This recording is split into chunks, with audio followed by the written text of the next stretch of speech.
Hello दोस्तों, आज मैं फिर से लाया हूँ एक नई मोटिवेशनल स्किल। चालाकी से बात कैसे करें। चालाकी से बात करने का मतलब यह है कि अगले बंदे को पता भी नहीं पड़े और उसको आप अपनी बातों से जीत भी लो, कन्विंस कर लो, अपने काम के लिए मना लो। चालाकी से बात करने का मतलब ये है कि आपके सामने वाले को लग रहा है कि उसका काम हो रहा है, उसकी जीत हो रही है, लेकिन एक्चुअल में आपका खुद का भी काम हो रहा है और आप अगले बंदे से अपना काम निकलवा सकते हो।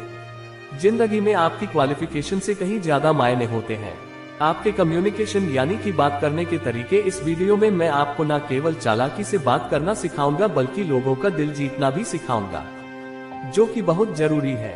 अगर आपको लोगों से काम निकलवाना है तो खास तौर पर उनसे जो थोड़े से खड़ूस होते हैं, जिनको थोड़ा सा कन्विंस करना मुश्किल होता है। कभी आप किसी फेमस व्यक्ति का इंटरव्यू सुनिए, उनका स्पीच सुनिए, आप पाओगे कि वह जिस तरह से अपने फील्ड में एक्सपर्ट है ना, उसी तरह से अपने विचारों को व्यक्त करने में भी एक्सपर्ट है। वो लोगों को अपनी बातों से कन्विंस करना जानते हैं, उनके मन की बात को उगलवाना जानते हैं। आप में से कई लोग होंगे जो सोचते तो बहुत कुछ है, लेकिन जब किसी के सामने बोलने की बारी आती है ना तो उनको डर लगने लगता है। वह भूल जाते हैं कि उनको कहना क्या है, कैसे बात करनी है और कैसे अगले इंसान का दिल जीतना, कैसे उनको अपना फैन बनाना है। मेरी बातों को ध्यान से समझिए। आप देखिए, इस दुनिया का सबसे ताकतवर हथियार है शब्द, चाहे वो लिखे हुए शब्द हो या फिर जुबान से निकले हुए शब्द। शब्द ऐसा हथियार है जिनको अगर सही तरीके से, सही समय पर और सही तरह से सही इंसान पर यूज करना सीख गए तो आपकी जिंदगी तो क्या पूरी दुनिया बदली जा सकती है। शब्द चाहे तो फूल की तरह हो सकता है या चाहे तो तीर की तरह भी हो सकते हैं। कई बार शब्द घाव को भर देते हैं तो कई बार घाव दे भी जाते हैं। इस वीडियो में हम बात करेंगे कन्वर्सेशन के बारे में। बातचीत कैसे करें, लोगों को कन्विंस कैसे करें, अपनी बातों से यह कह लो कि चालाकी से बात कैसे करें। देखिए, शब्द तीर की तरह होते हैं जिसको चलाने से पहले आपको 3 बार सोचना चाहिए कि तीर मैं किस पर छोड़ रहा हूँ, क्यों छोड़ रहा हूँ और इसका क्या नतीजा निकलने वाला है।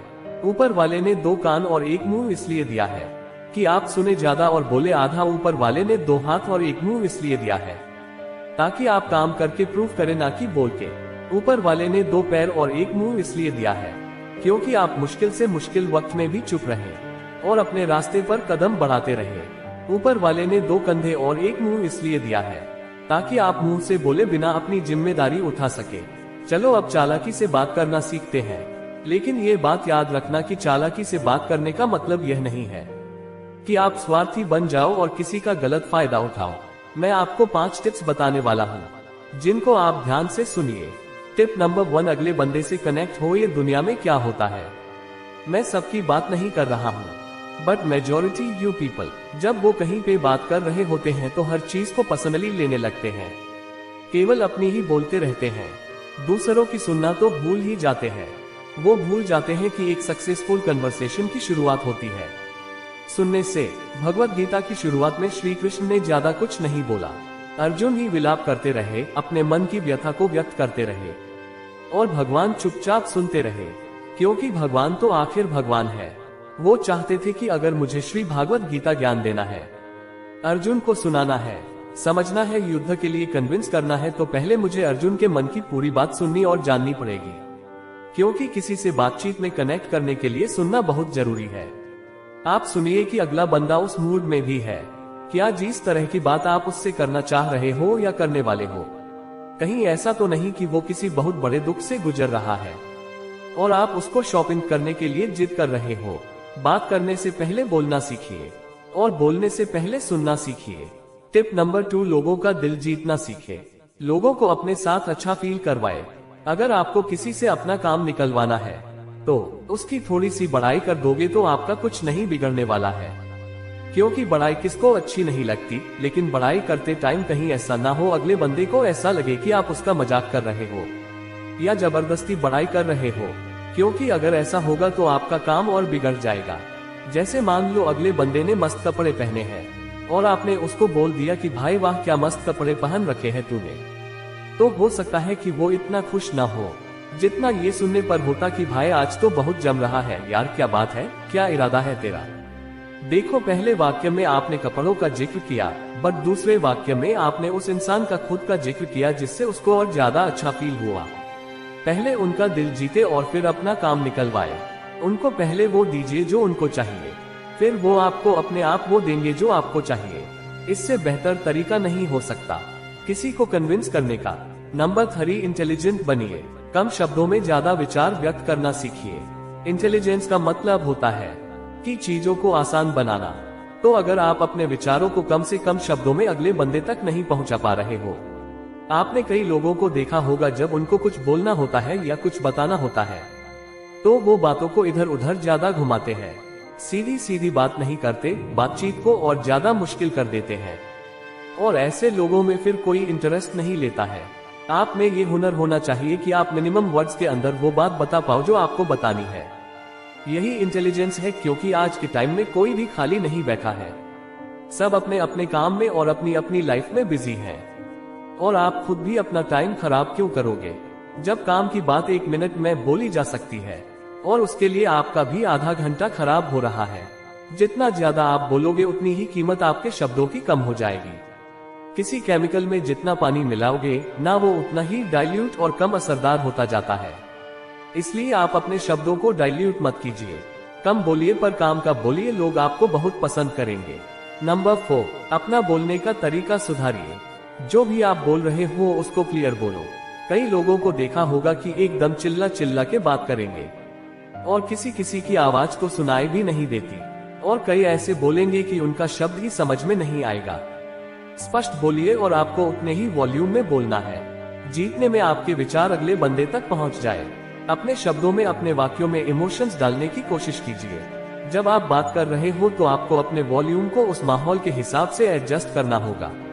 कई बार आपको सेंसिटिव होना पड़ता है किसी किसी मुद्दे पे, तो उसको उसी तरीके से बोलिए। अगर अगला बंदा अच्छे मूड में है तो आप भी अच्छे मूड से बात कीजिए। अगर अगला बंदा किसी प्रॉब्लम से गुजर रहा है तो थोड़ा सा रुक के बोलिए। पहले उसकी प्रॉब्लम सुनिए, थोड़ा सा सेंटिमेंटल हो जाइए। भला अगर आप किसी का दर्द बांटोगे तो क्या उसको अच्छा नहीं लगेगा? आपके शब्दों से कहीं ज्यादा मैटर करता है आपका तरीका। शब्द वही हो सकता है लेकिन उनका मीनिंग अलग अलग हो सकता है। अब यहीं पर आप 2 सेंटेंस को सुनिए। पहला सेंटेंस है यार क्या जिंदगी है, और दूसरा सेंटेंस सुनिए क्या जिंदगी है यार। देखिए दोनों वाक्य एक ही है लेकिन बोलने से दोनों के तरीके अलग अलग निकलते हैं। शब्द तो हर किसी के पास होते हैं, जिसके पास जुबान है, जिसके पास दिमाग है, जिसने अच्छी खासी पढ़ाई कर रखी है, वो बहुत सारे शब्द बोल सकता है। लेकिन तरीका उसी के पास होता है जिसके पास में सेंस होता है, जिसके पास फीलिंग होती है, जिसके पास दिल होता है। नंबर 5, सरप्राइज देना सीखिए और हेल्प करना सीखिए। अगर आप कहीं पे जॉब करते हो तो सुबह ऑफिस जाते टाइम बिना किसी पार्टी के और बिना किसी अफसर के पूरे स्टाफ के लिए कुछ खाने के लिए लेके जाओ। कभी कभी ऐसा कर सकते हो। जब वो आपको पूछे कि भाई क्या बात है, आज कुछ स्पेशल है क्या, तो सीधा उनको जवाब दीजिए कि मैं बहुत लकी हूँ जो आप जैसे लोगों के साथ में काम करता हूँ और मैं इसी बात का शुक्रिया कर रहा हूँ। आपसे जलने वाले भी खुश हो जाएंगे, थोड़ी देर के लिए ही सही। सरप्राइज देना सीखिए, बिना अपना स्वार्थ देखे किसी की भी मदद कर दीजिए। जब आपको किसी से अपनी बात मनवानी हो तो आपको बच्चों से सीखना चाहिए। जब उनको कुछ चाहिए होता है तब उनसे आप कुछ भी करवा लो, फौरन आपका काम हो जाएगा। ये हुई बच्चों की बात। अब यहाँ से सीखने वाली बात है कि आपको भी बच्चों की तरह जरूरत के हिसाब से बदलना होगा। मैं ये 5 टिप्स दोबारा से रिवाइज कर देता हूँ। नंबर 1, अगले बंदे से कनेक्ट हो, ये सुनना सीखिए। नंबर 2, लोगों का दिल जीतना सीखिए। नंबर 3, कम शब्दों में विचार व्यक्त करना सीखिए। नंबर 4, अपने बोलने का तरीका सुधारिए। और नंबर 5, सरप्राइज देना सीखिए और हेल्प करना सीखिए। दोस्तों, इन 5 टिप्स को आप अपनी डेली लाइफ में यूज करना शुरू कीजिए।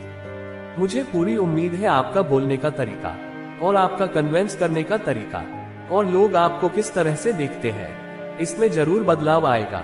एजा आपको वीडियो अच्छा लगा हो तो मुझे कमेंट करके जरूर बताइएगा। धन्यवाद साथियों। जाते जाते हमारे चैनल को सब्सक्राइब जरूर करें, इससे हमें भी मोटिवेशन मिलती है।